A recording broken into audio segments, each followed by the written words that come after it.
At 3 a.m. on June 13, 2025, the Chief of Staff of Iran's armed forces was asleep in his home in Tehran. He would not wake up. In the same 4 minutes, 7 more men died in 7 different places: apartments, private offices, a coordination meeting that never should have been called.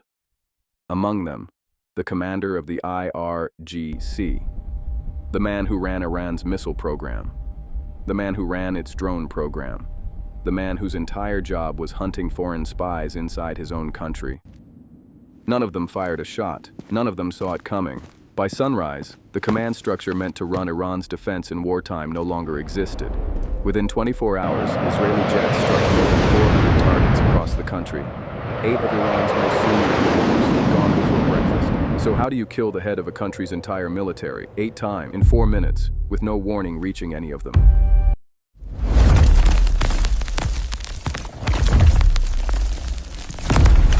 The answer doesn't start with a missile. It starts with a man getting into a car years earlier, driving toward a border he wasn't supposed to cross. Iran's defense doctrine ran on one assumption: distance. Tehran sits more than 1,500 kilometers from Israel, far enough that no fighter jet could reach it without being tracked the whole way in. The Zagros Mountains created radar blind spots along the western approach, gaps Iranian planners had relied on for decades. If you wanted to hurt Iran from the air, you had to come from far away, and far away meant time to react. Mossad didn't try to beat that problem. It walked around it. Years before June 13th, Mossad began moving people into Iran itself. Not in one wave, slowly, the way water finds a way through stone. Operatives entered through the same Zagros gaps Iranian commanders counted on for protection, posing as truckers, laborers, businessmen with a reason to be on a road to nowhere. Once inside, they didn't act. They waited. They built a second invisible structure underneath the one Iran could see. How do you build an army inside a country whose entire job is to hunt for exactly that?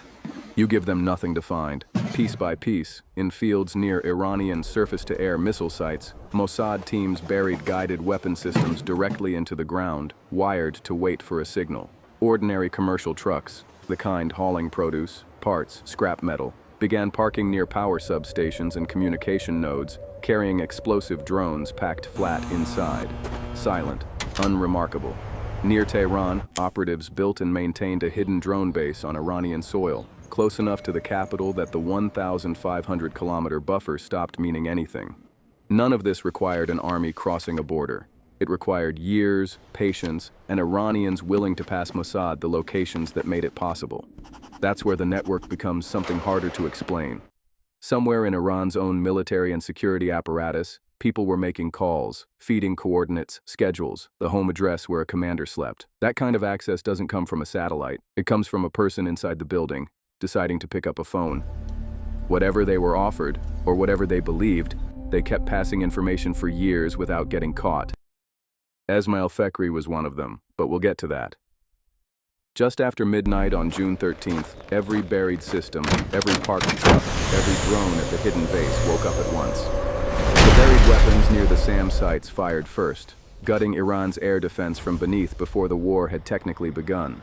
The trucks activated next, drones knocking out radar installations and the substations feeding Iran's missile batteries. Iranian crews scrambled to locate the threat, switched on their own radar to search, and in doing so lit themselves up for Israeli jets already listening from altitude. Then the drones near Tehran launched, low and fast, towards surface-to-surface missile launchers that never fired. By the time roughly 200 Israeli fighter jets crossed into the region, the sky had already been cleared by machines and people who weren't supposed to be there. This wasn't one military beating another in open combat. It was Mossad's human network on the ground, Unit 8200's signals reach, and Amman's military intelligence, 3 Israeli services that almost never operate this tightly together, aimed at one 4-minute window, and at 8 men who had no idea the window existed. The IDF reported hitting over 150 targets and 400 separate assets within 24 hours. More than 70 air defense batteries destroyed. The idea that Iran could see anyone coming before they arrived, gone with the rest of it. Iran understood immediately what had made this possible, and they went looking for the people who'd made the calls. On June 16th, 3 days after the strikes, Iran executed Esmail Fekri by hanging. He was convicted of passing exactly the kind of information that doesn't appear on radar: coordinates, schedules, the locations of men who believed no one could reach them. The execution moved fast, faster than ordinary cases move through Iranian courts, because the regime needed something to show its own security services. It needed proof that feeding Mossad had a price. It needed that proof visible before anyone else weighed the same decision. It didn't work. Over the course of the war, Iranian security forces claimed to arrest more than 700 people suspected of passing intelligence to Israel. They executed 5. The strikes kept landing: on nuclear scientists, on intelligence officers, on a man appointed to stabilize the wartime command structure who lasted less than 96 hours before he too was dead. The phone on that first commander's nightstand never rang with a warning because there was no one left in the chain who could have placed that call in time.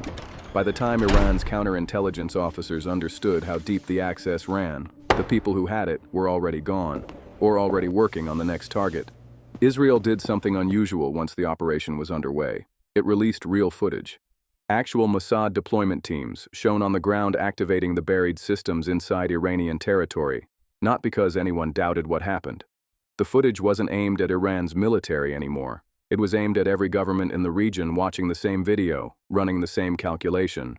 If this is what Israel built quietly over years inside Iran, what has it already built inside yours? 4 minutes, 8 men, a command structure that no longer exists.